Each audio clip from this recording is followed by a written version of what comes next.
Dans ce cargo, des passagers quelque peu spéciaux débarquent dans la capitale congolaise. 250 bâtisseurs venus de Kanyama-Kasese via Mbuji-Mayi sont accueillis par le commandant du service national. À Kinshasa, ils viennent parfaire une formation entamée à Kanyama dans le cadre d'un partenariat. Nous avons signé un contrat avec une entreprise étrangère. Ils vont rester ici et parmi les instructeurs, il y a même des étrangers, il y a même des blancs qui vont apprendre à nos enfants comment mettre le carrelage, le froid, la climatisation, l'électricité industrielle. Donc on va essayer un peu de bien fignoler assez que pour qu'enfin, lorsqu'on leur confie des missions, on vous présente, vous dit voilà, cette belle villa, cette belle résidence a été faite par les bâtisseurs. Peut-être vous n'y croirez pas.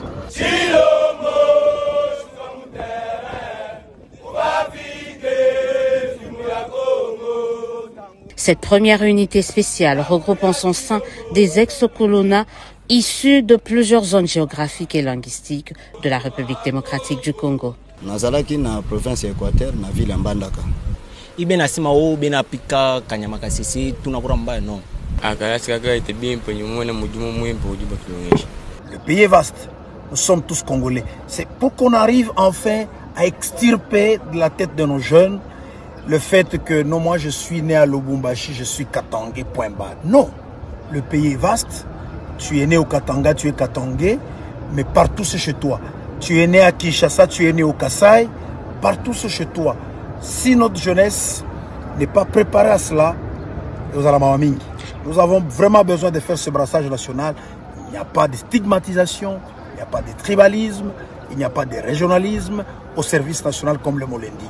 Bâtisseur, Modia, Modia, Modia, au service de la patrie. Kinshasa ne sera pas la seule province à bénéficier de l'expertise de ces bâtisseurs. D'autres provinces sont déjà dans les starting blocks. La deuxième unité spéciale va être déployée dans le Lualaba. Pourquoi dans le Lualaba? Parce que la gouverneure de province commence à manifester beaucoup plus d'intérêt à utiliser la jeunesse pour le développement de sa province. Elle est vraiment en contact avec nous, elle nous sollicite, elle nous scie les côtes. Et elle nous a donné, elle a disponibilisé une ferme où on veut faire le champ. Plusieurs provinces ne l'ont pas encore fait. Elle va ouvrir un atelier de menuiserie et autre chose. Et donc, nous allons seulement l'appuyer en termes de main-d'œuvre. C'est notre pays, c'est leur pays. Ce n'est pas une main-d'œuvre du service national, mais de la nation tout entière. C'est le jeudi prochain que ces bâtisseurs connaîtront leur lieu d'affectation dans le cadre de ce stage professionnel, un prolongement de leur apprentissage, une réinsertion assurée au sein de la société congolaise.